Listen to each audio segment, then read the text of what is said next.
राजा नागपाल थे जो कंटेम्प्रेरी थे अकबर, उस टाइम पे शहनशाह अकबर या सम्राट अकबर थे मुगल सल्तनत के, तो वो थे। तो उनको उन्होंने बुलाया उधर अपने दरबार में, अकबर ने राजा नागपाल को।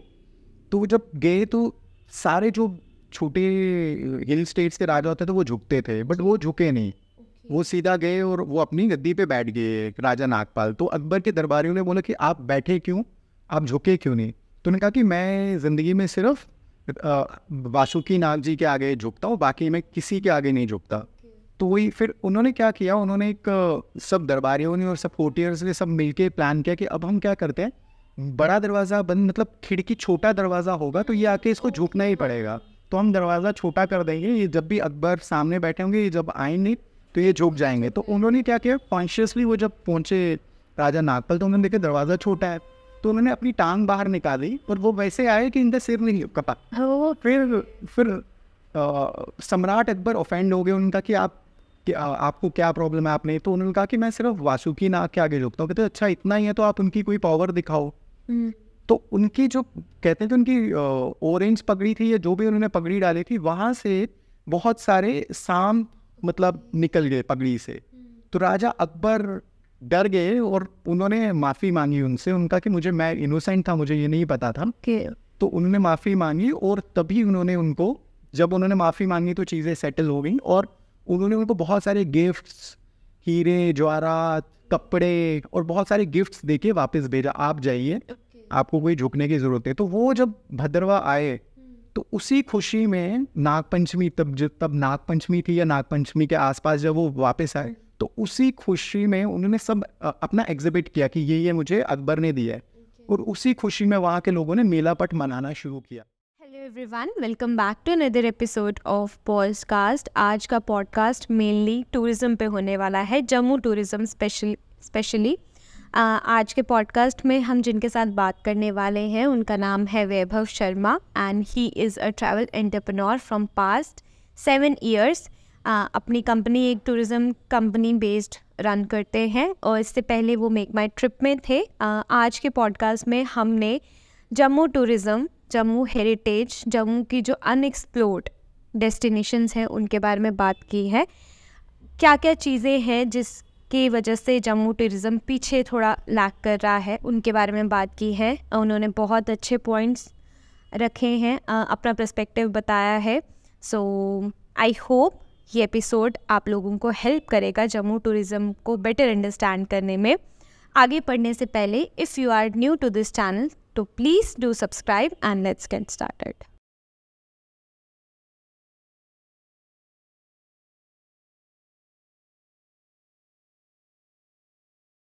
Hello everyone, welcome back to another episode of podcast. अक्सर हम जब भी जम्मू एंड कश्मीर टूरिज़्म की बात करते हैं तो कश्मीर की जो टूरिस्ट प्लेसेस है वो ज़्यादा हाईलाइटेड रहती है, लेकिन हमारे पास कोई ऐसा शख्स है जो जम्मू के टूरिज़्म के बारे में भी बात करेंगे। Over to Vaibhav. Hello Vaibhav. Hi Tanvi, how are you? I am fine, how are you? I am good. Thank you so much for coming today. Thanks for the invite. So आगे बढ़ने से पहले अगर आप अपनी ब्रीफ इंट्रोडक्शन दे दें। मेरा नाम वैभव है और मैं एक टूरिज्म एंटरप्रेन्योर हूँ। So I did my MBA in tourism from University of Jammu and then I worked in Mumbai and my last assignment I was working with MakeMyTrip and in 2015 I started my own business.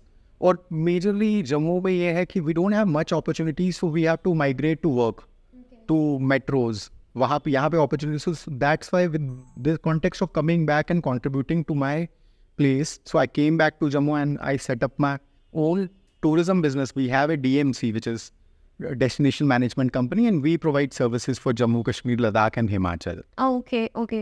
So any particular reason आप वापस जम्मू में आए हैं, उसका कोई reason?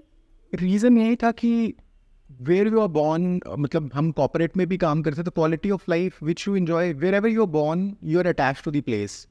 जैसे I am born in Jammu, तो मुझे जम्मू बहुत ही अच्छा लगता था। मुझे कहीं भी फॉरेन भी, आई worked in foreign many times, but मुझे एल्योर हमेशा जम्मू ने ही किया। विद दैट कॉन्टेक्स्ट जब भी कोई जम्मू की बात करता था या कोई बिजनेस अपॉर्चुनिटी जम्मू कश्मीर की बात करता तो मेरे कान खड़े हो जाते थे हमेशा मैं कि क्या अपॉर्चुनिटी है, क्योंकि यहाँ पे कंपनीज तो नहीं थी उस टाइम पे 2008 में when we started our career. तो ओवर द टाइम 6-7 साल जब कॉर्पोरेट में काम किया तो कॉन्टेक्स्ट वही था कि will start our own and that too in Jammu, that too in Kashmir. So with that context I came back to my place and here I'm enjoying my life because life here is much better being a Jammuite for me rather than staying in metros. Okay, great. Sir, जब हम Jammu and Kashmir tourism की बात करते हैं, बाहर वालों कितना idea है कि जम्मू में कोई टूरिस्ट प्लेस है? जब आप जम्मू टूरिज्म की बात करते हैं तो लोगों का जो कॉन्टेक्स्ट, लोगों को यही पता है कि जम्मू और कश्मीर. लोगों को भी जम्मू ज़्यादा नहीं पता, थोड़ा बहुत एक मिनिस्क्यूल सेट ऑफ पीपल है विच नो अस. अदरवाइज ज़्यादा हमें जानते हैं पिलग्रिमेज की, क्योंकि वैष्णो देवी है. Majority of people come for pilgrimage. और बहुत सारे लोगों को यही लगता है कि हम भी कश्मीर में हैं, तो उनको हमारा ये नहीं पता है कि Jammu is a different place and we have so much to offer rather than pilgrimage. जैसे मैं छोटी सी एग्जांपल दूंगा, यहाँ पे हमारे सियोज, हम धार भी बोलते हैं, Seoj meadows which is one of the largest in JNK. वो स्टार्ट होता है, मतलब it's not start, one end is at Doda district and one end is at Udhampur district.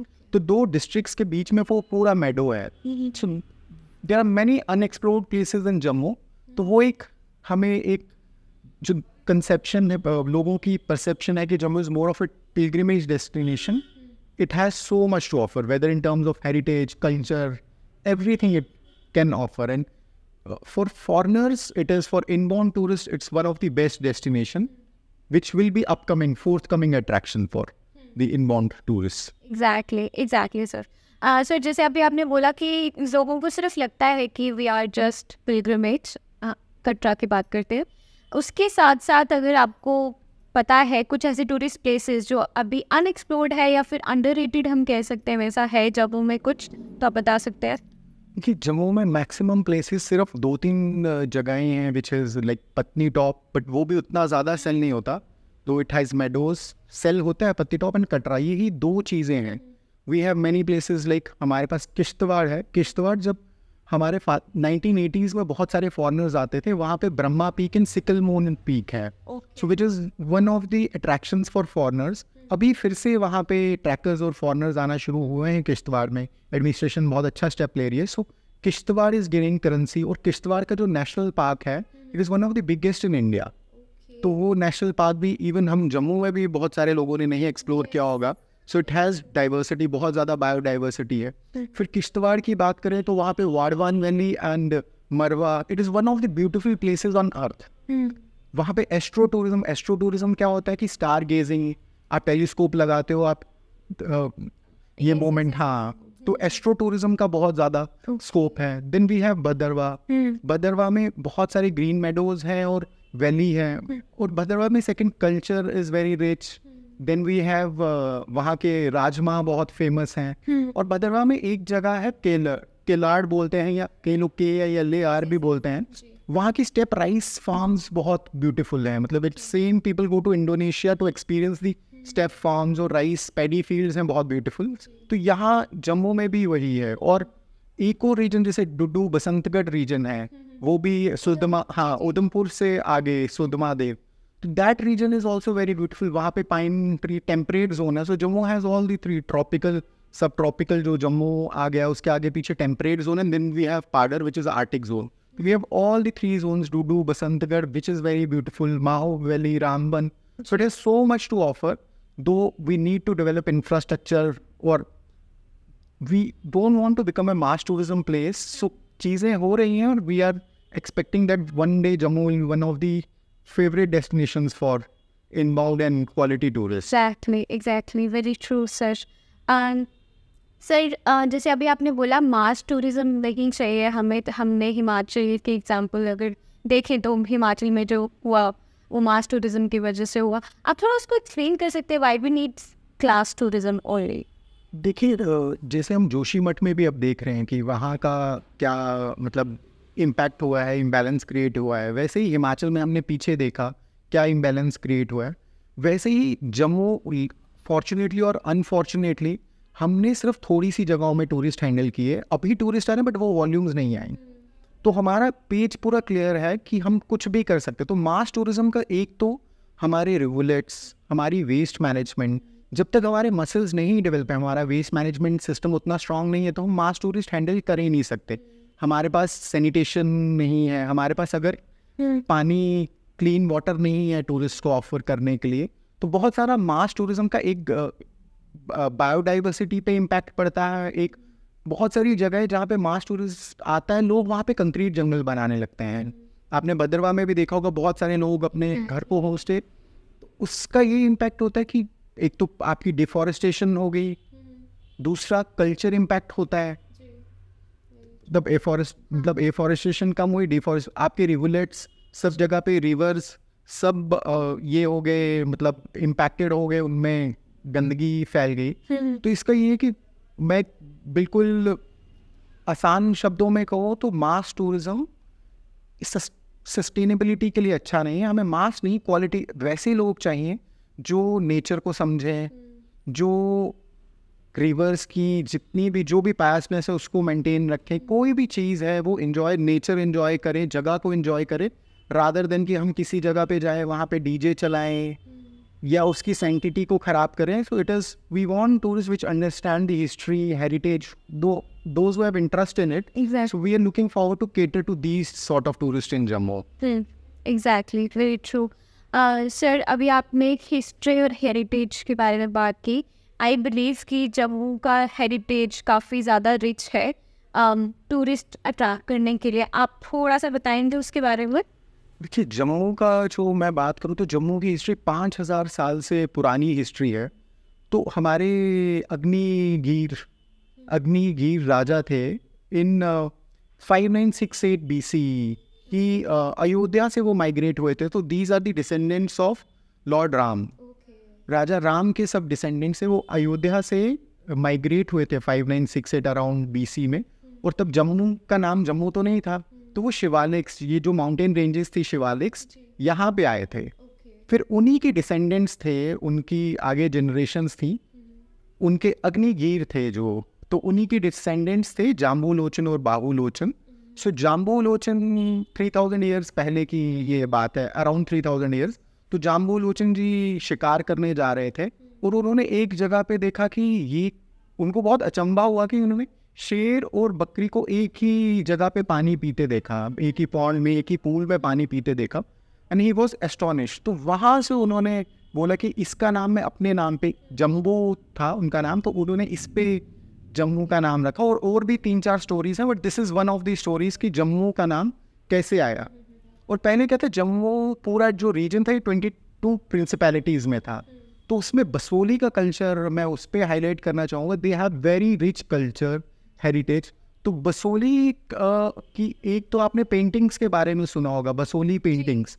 So Basoli school of paintings जो है, पहाड़ी मिनिएचर पेंटिंग्स, वहीं से जसरोटा पेंटिंग्स, वहीं से गुलेर पेंटिंग्स और बहुत सारी जो पहाड़ी मिनिएचर पेंटिंग्स, वही मतलब वहीं से ओरिजिनेट हुई, मतलब वहाँ से उनको कॉन्सेप्ट ये मिला। और बसोली में एक और, अपार्ट फ्रॉम जो बसोली पेंटिंग्स हैं, उनकी इतनी वैल्यू है कि यहाँ पे डोगराट म्यूजियम में है, फिर स्कूल ऑफ म्यूजियम, बॉस्टन का म्यूजियम है, school of museum of fine arts वहाँ पे है, and it is one of the prized position there. फिर लॉस एंजलिस में अपना ये है म्यूजियम, का नाम है, मुझे लॉस एंजलिस के म्यूजियम का नाम नहीं याद आ रहा, but it is a prize position over there. और लंदन में भी एल्बर्ट और विक्टोरिया म्यूजियम में it is one of the prize position. तो फॉरनर्स जो बसोली पेंटिंग को बहुत एक, उनका एक अट्रैक्शन है बसोली पेंटिंग। तो बसोली वैसा रीजन था कि जहाँ पे बसोली पश्मीना था, वहाँ की एस्ट्रोलॉजी में ये बहुत फेमस था। मतलब I am speaking about, it originated in 16th century. तो वहाँ पे एस्ट्रोलॉजी का सेंटर था, संस्कृत लर्निंग का सेंटर था, और आयुर्वेद में बसोली वॉज पाइनियर। मतलब उस टाइम पे वहाँ पे बहुत सारे आयुर्वेदिक डॉक्टर्स थे और बहुत सारे लोग हीलिंग के लिए जाते थे। और Basoli was also part of medieval trade route. उस मेडिवल पीरियड पे ट्रेड रूट था वो। और एक विग्ने ट्रैवलर थे, ब्रिटिश ट्रैवलर, उन्होंने बसोली का बखान किया है। ही केम 1835 to 1839, उन्हें जम्मू कश्मीर लद्दाख एक्सप्लोर किया था, तो वो बसोली भी गए थे। तो उन्होंने अपने उसमें लिखा है कि बसोली जो पैलेस है, दो अब हम लूज कर चुके हैं बसोली पैलेस को. Basohli palace is more superior to Heidelberg castle.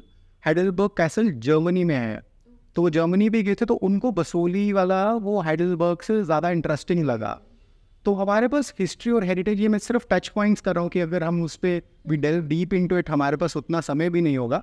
But Basoli और जम्मू और हमारी बहुत हिस्ट्री हेरिटेज, मतलब आप समझ सकते हैं कि 5000 साल पुरानी हिस्ट्री है. So we have so much to offer to the tourist. Exactly sir, आपकी बातें सुन के लग रहा है कि हमारे पास बहुत ज़्यादा कुछ है और जम्मू के बाहर लोगों को इतना जम्मू के बारे में पता नहीं है. तो कुछ चीज़ें ऐसी होंगी जो बाकी की स्टेट्स अपनी टूरिज़्म को प्रमोट करने के लिए ठीक कर रही है, जो कुछ चीज़ें हैं जो हम नहीं कर पा रहे. कुछ ऐसे पॉइंट्स हाईलाइट कर सकते हैं आप? देखिए, जैसे जम्मू कश्मीर को हम सेग्रीगेट कर दें, जैसे कश्मीर इज़ डूइंग गुड, वो टूरिस्ट नंबर्स कर रहा है अट्रैक्ट, तो हम इधर जम्मू की बात करेंगे.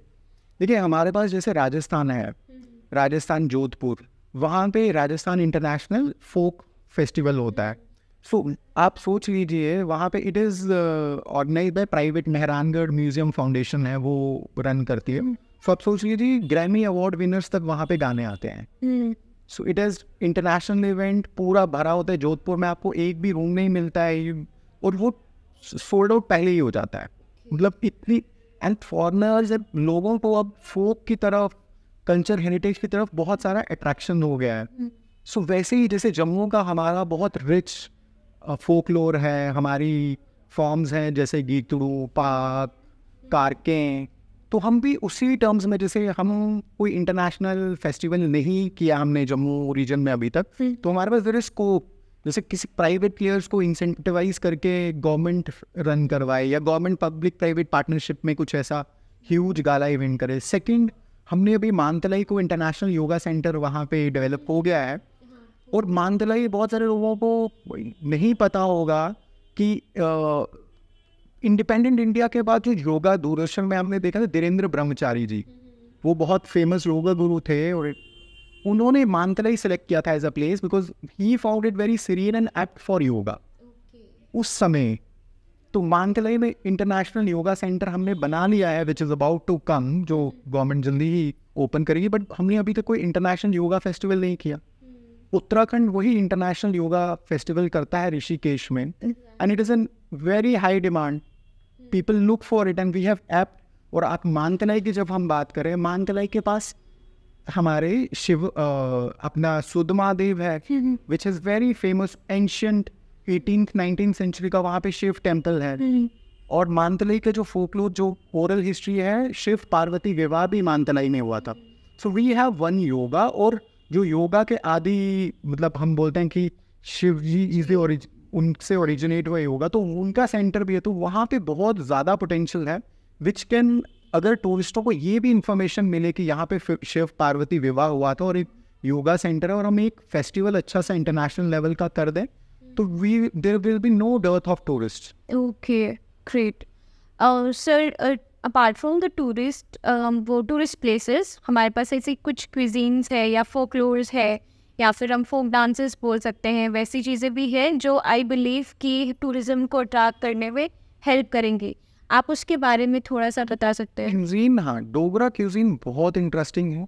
हमारा जो कुकिंग स्टाइल है ना, हम कैसे, आपके सगला, मतलब ये कॉपर वेसल होता है बड़ा सा, और हम डोगरी में डान बोलते हैं. डान इज डक पिट. हम थोड़ा सा एक गड्ढा खोदते हैं और उसमें हम वुड पे बनाते हैं. कुकिंग जो भी होती है फायर वुड पे होती है, और उसका जो टेस्ट आता है, टेंगी टेस्ट आता है. और हमारा मेजर होता है राजमा चावल. सो अंबल क्या होता है, टैमरिंड अपना, हाँ, हम कद्दू, ये हाँ, टैमरिंड, कद्दू और इसको गुड़ डाल के उसका कॉम्बिनेशन बनता है. Then we have kyur, which is flour और दही और चीनी के साथ खाया जाता है. एंड देन वी हैव ओरिया.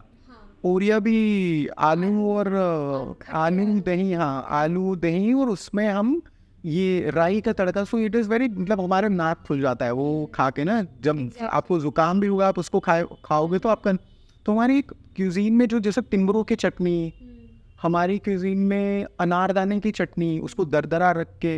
और यहाँ की हमारी अपनी प्रोड्यूस है चावल, जैसे बासमती चावल भद्रवा के नहीं, बासमती चावल RS पुरा के, और राजमा भद्रवा के. तो इन दोनों को कॉम्बिनेशन जो बनता है इट इज अमेजिंग। और उस अनारदाने की या तिल्लों की चटनी के साथ जो कॉम्बिनेशन, तो हमारे पास सब कुछ यहाँ पे है। और जैसे अभी GI टैग हुआ हमारी कलाड़ी, which is it is cottage cheese और it is amazing.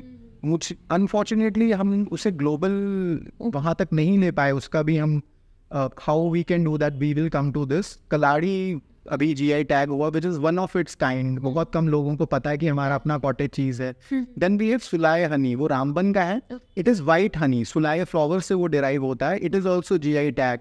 Then we have Kishtwar में हमारा सैफरन है, which is very high quality और ग्रेड 1 का भी उसको GI टैग मिला है। So we have so much cuisine. और हमारी खाने में अलग चीज़ क्या है, जैसे भी हम चारकोल को हम जैसे हम तोनी बोलते हैं, मतलब अपने लैंग्वेज में हम तोनी देते हैं। तोनी क्या होती है कि चारकोल आपने जलाया, उस पर गर्म तेल डाला और उसको भाप आपने अपने यूटेंसिल में डाल दिया। उससे क्या होता है, जो स्मोकी फ्लेवर आता है ना, वो बहुत ही एक मतलब so we have cuisine, but unfortunately हमारी क्यूजीन ग्लोबल नहीं पहुंच पाई।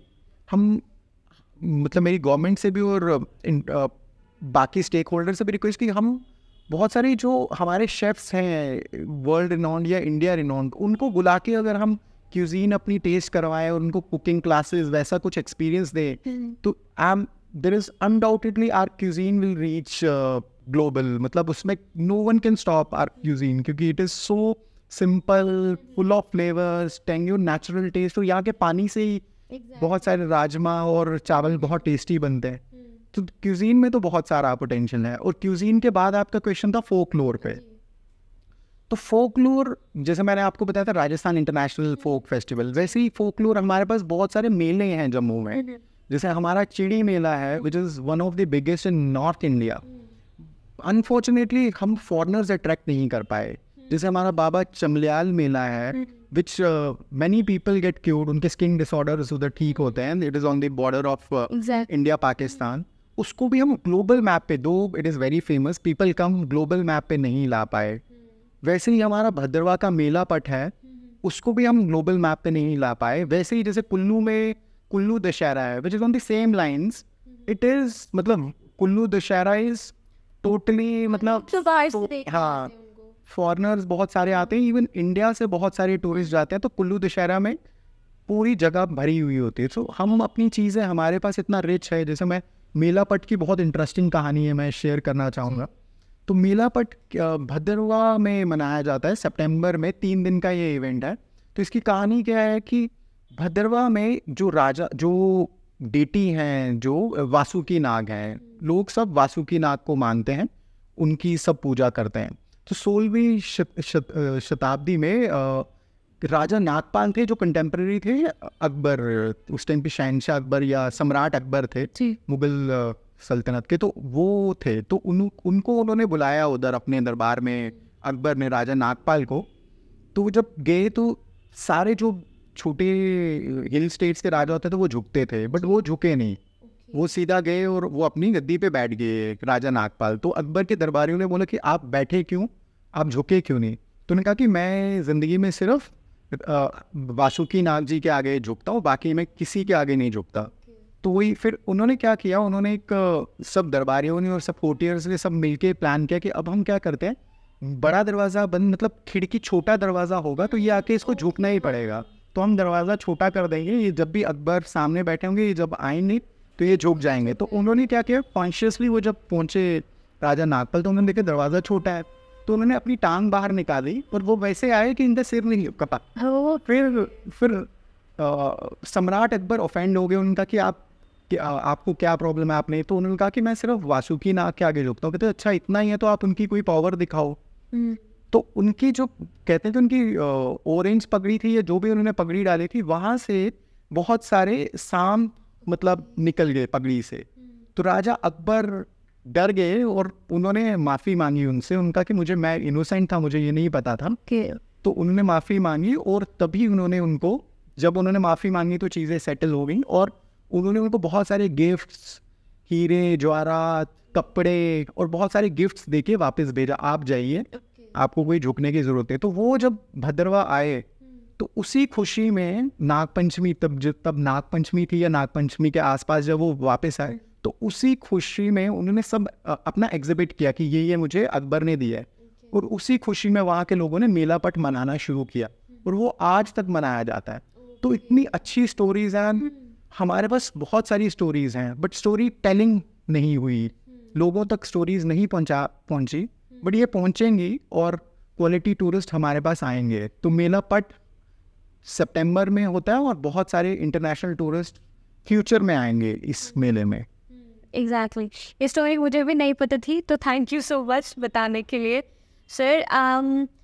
जैसे आप एक ट्रैवल कंपनी रन करते हैं, कभी ऐसा हुआ है सिर्फ एक्सक्लूसिवली कोई जम्मू आना चाहता है और सिर्फ कटरा देख के वापस?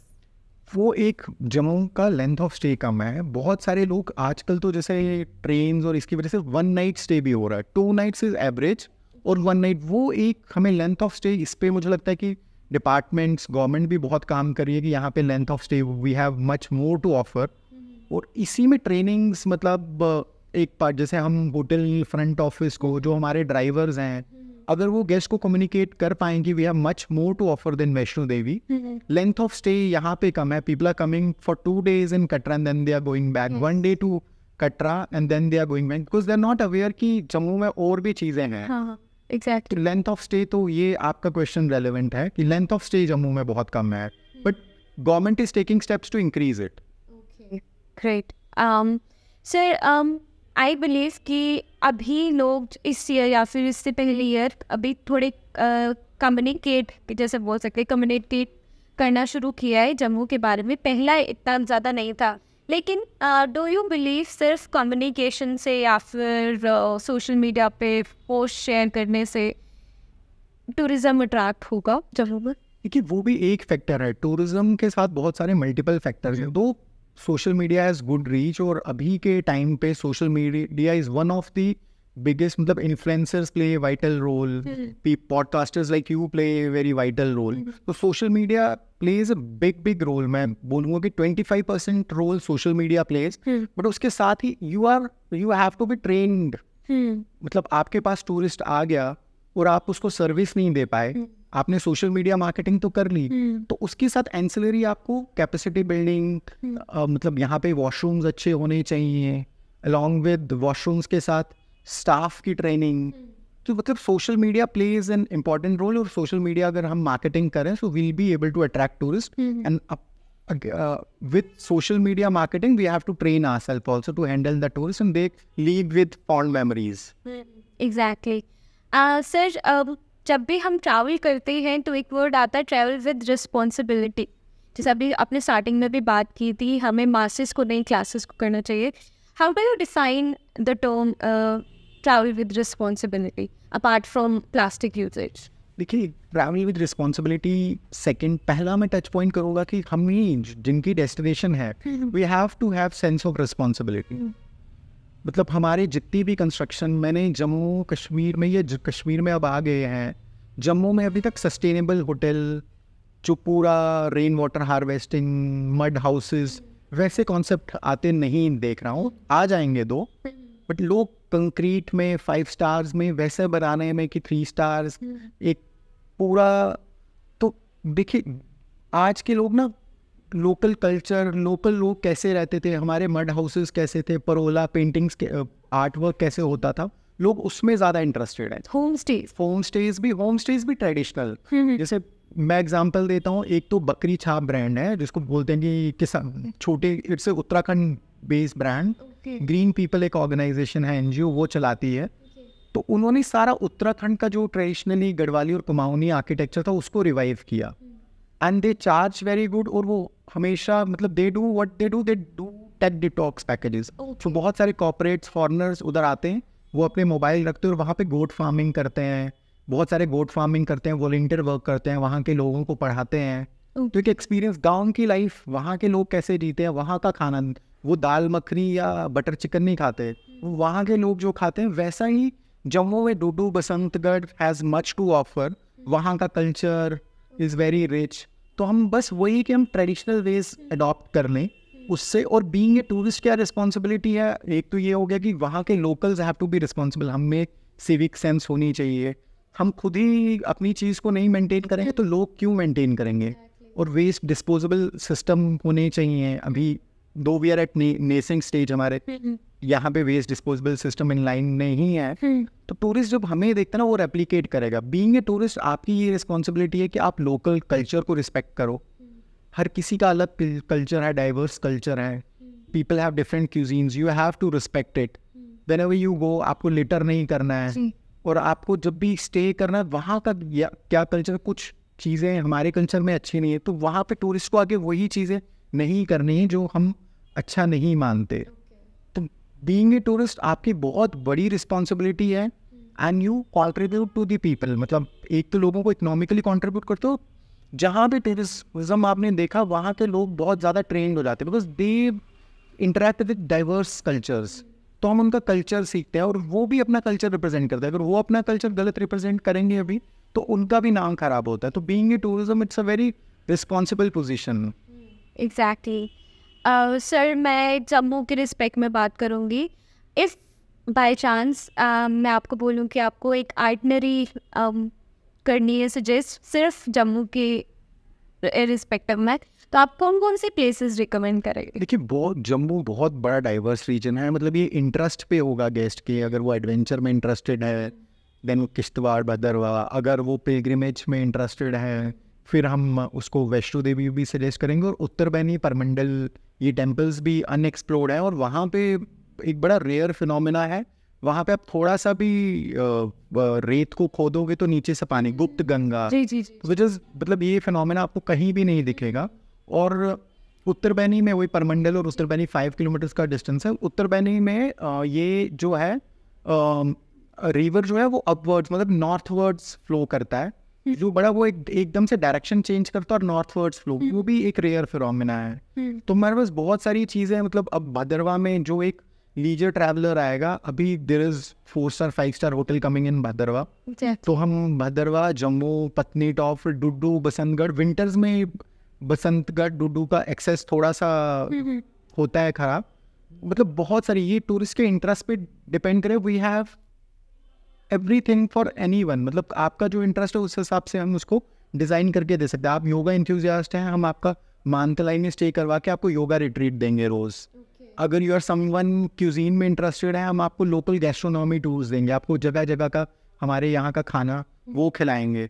अगर यू आर समवन जो सिर्फ पीस के लिए आया, तो हम आपको बहुत सारी जैसे भद्रवाह में अनसीरीन और अनएक्सप्लोर्ड प्लेसेस पे भेज देंगे, किश्तवाड़ में भेज देंगे आपको, बाड़वान वो भी विंटर्स में एक्सेस नहीं होता। These are summer destination, so we have winter destinations also and we have summer destinations also. We have both. It depends on the interest of the tourist, taste of the tourist. We can design anything. Sir, अभी हम इस podcast की last leg में है।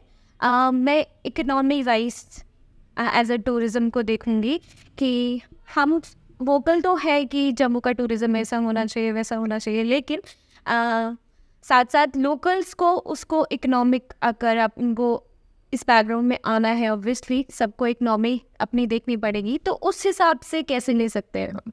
देखिए tourism का बहुत बड़ा मल्टीप्लायर इफेक्ट है। सिर्फ वो नहीं कि जो टूरिज्म बिजनेस में दे आर इम्पैक्टेड। जैसे एक टूरिस्ट आता है, सबसे पहले वो टैक्सी में बैठेगा, सबसे पहले वो एयरपोर्ट में आके कुछ खाएगा, वहाँ पे जो रेस्टोरेंट है वहाँ पे कुछ खाएगा, वो टैक्सी में बैठेगा, ड्राइवर्स को इनकम होगी, वो टैक्सी में बैठ के किसी रेस्टोरेंट में जाएगा, वहाँ पे फिर वो हैंडीक्राफ्ट हैंडलूम की शॉप में जाएगा, वहाँ पे होगा, फिर वो कुछ परचेज करेगा, टिकट्स, बहुत सारे जो अट्रैक्शन की चीज़ें हैं। मतलब वैष्णो देवी जाएगा तो वो श्राइन बोर्ड को कंट्रीब्यूट करेगा, जैसे वो हेलीकॉप्टर टिकट्स खरीदेगा या वो आरती कंट्रीब्यूट करेगा। मैं जैसे वैष्णो देवी की एग्जांपल दे रहा हूँ। तो एक टूरिस्ट बहुत सारे एरियाज को इन्फ्लुएंस करता है। जैसे बहुत सारे जो लोग गाइड के जॉब में होंगे, जो उनकी फैमिली को भी कुछ कमर्शियल मिलेगा। फिर हैंडीक्राफ्ट्स हैंडलूम्स, अगर हम अपने लोकल हैंडीक्राफ्ट हैंडलूम हम अपनी क्यूजीन प्रमोट कर पाएँ, उनको भी मिलेगा। जैसे बड़ा इंटरेस्टिंग है, रियासी में डुग्गरधानी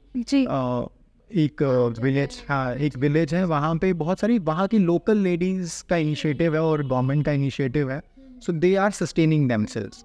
सो टूरिज्म का मतलब जो इकोनॉमिक वायबिलिटी है, जैसे मैंने आपको बोला कि हम इंटरनेशनल फोक फेस्टिवल अगर जम्मू में करें, तो जितने भी फोक आर्टिस्ट हैं, जितने भी उससे रिलेटेड हैं, दे विल गेट इनकम। और इवेंट होगा तो इवेंट में जो इवेंट मैनेजमेंट कंपनी होगी, जिनके भी स्टाफ होगा, बहुत सारे सोशल मीडिया हैंडलर्स को, मीडिया को, सबको कुछ ना कुछ there is something in it for everyone. अगर हम इंटरनेशनल योगा फेस्टिवल करते हैं तो जितने भी योगा ट्रेनर्स होंगे इस रीजन के, जो योगा इंथ्यूजियास्ट होंगे, जो फीस, तो मतलब टूरिज्म का हम इमेजिन JNK में इस साल जो प्रोजेक्शन है कि 2 करोड़ से ज़्यादा टूरिस्ट आएंगे। अगर हम इसको हार्नेस कर लें तो इतना ज़्यादा पोटेंशियल कि जम्मू ने अभी टूरिज्म मनी देखी नहीं, जम्मू ने सिर्फ कटरा में देखी। अगर हम रिस्पॉन्सिबली चीज़ें करना शुरू कर दें और हमारे पास मैन पावर अच्छी हो, यहाँ पे गाइड्स हों। देखिए छोटी सी चीज़ है कि जैसे हमारे लिए क्या है कि जैसे हम किसी को मुबारक मंडी भेजेंगे, मुबारक मंडी लोगों को नहीं समझ आएगा जब तक गाइड नहीं होगा। और गाइड कौन होंगे? लोकल लोग होंगे, लोकल स्टूडेंट्स होंगे। गाइड के साथ ड्राइवर होगा, ड्राइवर के साथ एक कोई हेल्पर भी हो सकता है। तो मतलब जितने ज़्यादा लोग आएंगे, मतलब मास टूरिस्ट नहीं भी आएंगे, जितने क्वालिटी टूरिस्ट आएंगे उतने लोगों को एम्प्लॉयमेंट मिलेगी। It has multiplier effect. मतलब हमें अभी टेस्ट नहीं मिला, बट जब जम्मू के लोग टेस्ट करना शुरू कर देंगे तो they will get active and they will follow the civic sense. वो खुद ही, क्योंकि टूरिस्ट जब आपके घर में कोई आए, आप अपना घर गंदा रखोगे तो टूरिस्ट क्यों आएगा? सस्टेनेबल, मतलब हम सस्टेनेबल प्रैक्टिसेस फॉलो नहीं करेंगे तो टूरिस्ट क्यों आएंगे? तो फिर लोगों को जब पैसा जेब में आना शुरू हो जाएगा, they will start following these practices. तो वो अनफॉर्चुनेटली हमारे पास अभी ज़्यादा जम्मू में लोगों ने टूरिज्म से नहीं कमाया। दो there is a ray of hope that Jammu will be one of the finest destinations in India. Exactly. Sir जाते जाते मेरे पास आपके लिए एक सवाल, कुछ टिप्स एंड ट्रिक्स या फिर कुछ एडवाइस आप लोगों को देना चाहते हैं रिस्पेक्टिव ऑफ जनरेशन या फिर टूरिज्म, कुछ भी? देखिए पहली एडवाइस तो मैं दूंगा, someone who wants to come to this business, देखिए you have to be humble, एक डिग्निटी ऑफ लेबर। यहाँ पे आपको कुछ भी करना पड़ेगा, तो हमें वी हैव टू, मतलब हमें ईगो साइड पे रख के सब बीइंग ऑफ सर्विस। अगर you want to give service to someone, कोई आपकी जगह देखने आ रहा है, you have to give him the best. तो टूरिज्म एंटरप्रेन्योर को अगर आप पे ह्यूमिलिटी है और चीज़ें मतलब दे आर सिंपल, आप कोई भी हो जो सर्विस देना, मतलब कॉन्टेक्स्ट इज कि मेरा कस्टमर खुश रहे, उसके लिए आपको कुछ आप कर सकते हो और आप मेलिएबल हो, तो टूरिज्म इज़ फॉर यू। और देयर आर मैनी अपॉर्चुनिटीज। सिर्फ जो डायरेक्ट टूरिज्म में आना चाहते हैं उनके लिए तो है ही, जैसे आप गाइड्स की अपॉर्चुनिटीज़ हैं। अगर जम्मू में फॉरेन टूरिस्ट आता है तो बहुत सारे कैफ़ेज़, बहुत सारे ऐसे सोशल मीडिया, मतलब हमें इसकी ज़रूरत होगी, इन्फ्लुएंसर्स की ज़रूरत होगी जो हमारी चीज़ों को मार्केट कर सके। तो मतलब इसका हम इमेजिन नहीं कर सकते कि जितना इसका जॉब और इसका पोटेंशियल है टूरिज्म का, वंस वी हार्नेस। तो सेकंड जो मैं अपने लोगों के लिए, मतलब एक टूरिस्ट को क्या चाहिए जो हम नहीं कभी कभी दे पाते, जैसे टूरिस्ट को नीट एंड क्लीन, सैनिटेशन अच्छी हो, वॉशरूम्स हो, वेस्ट डिस्पोजेबल हो, ये चीज़ें। और बहुत सारे गवर्नमेंट को भी टूरिज्म प्रोफेशनल्स को कंसल्ट करना चाहिए। ये चीज़ हम मिस करते हैं कि टूरिज्म इज़ नॉट एवरीवन्स पाई। जो भी इसमें एक्टिवली पार्टिसिपेट हो, जो टूरिज्म प्रोफेशनल्स हैं, गवर्नमेंट को उनको एडवाइजरी बोर्ड में लेके, उनकी सजेशंस लेके, how we enhance our product, हम जम्मू को कैसे ग्लोबल रोड मैप पे ला सकते हैं। और ये कलेक्टिव एफर्ट होगा, किसी एंटरप्रेन्योर्स का या गवर्नमेंट का अकेला एफर्ट तो नहीं होगा। This is social media influence, because social media plays a big role. So social media it will be a collective effort. Everyone comes into play and makes Jammu one of the best destination. This will be our future, so which we look forward. Yes. All right. Thank you so much, sir, for coming today. इतनी चीज़ें जो इतनी information थी वो हमें भी नहीं पता थी, तो thank you so much for coming and doing the podcast. जाते जाते अगर आप कुछ कहना चाहते हैं तो प्लीज़। सबसे पहले thank you for providing a clean listening. जाते जाते मैं यही कहूँगा कि वी हैव सो, जो आज हमने डिस्कस किया, it is even not 5% what Jammu has to offer. So Jammu is huge, we have everything, so we have to be very vocal about our thing and we have to be very confident about our product. क्योंकि जम्मू में जब हम जम्मू वालों से पूछते हैं कि क्या है कटरा में या क्या है जम्मू में, तो आप बोलते कुछ भी नहीं। आप घूमने धर्मशाला चले जाओ, आप घूमने कश्मीर चले जाओ, तो दे आर गुड, वो भी अपनी जगह पे बहुत अच्छे हैं, बट हमारे पास एक अलग चीज़ है, हमारे पास history, heritage, we have everything to offer. तो मेरा वही सजेशन होगा लास्ट, और रिक्वेस्ट होगी, be proud about your cuisine, heritage and place. Exactly. Alright, thank you so much. Thank you. Alright, ये थे हमारे साथ वैभव शर्मा। बहुत सी नई चीज़ें हमें पता चली हैं, बहुत सी ऐसी चीज़ें जो शायद मुझे भी नहीं पता थी। आई होप आप लोगों के लिए भी यूज़फुल रही होंगी। अगर आपको इस पॉडकास्ट में कुछ भी ये चीज़ अच्छी लगी है तो please do comment and share it with your friends and family and let people make aware of our Jammu tourism, and we'll see you in the next one.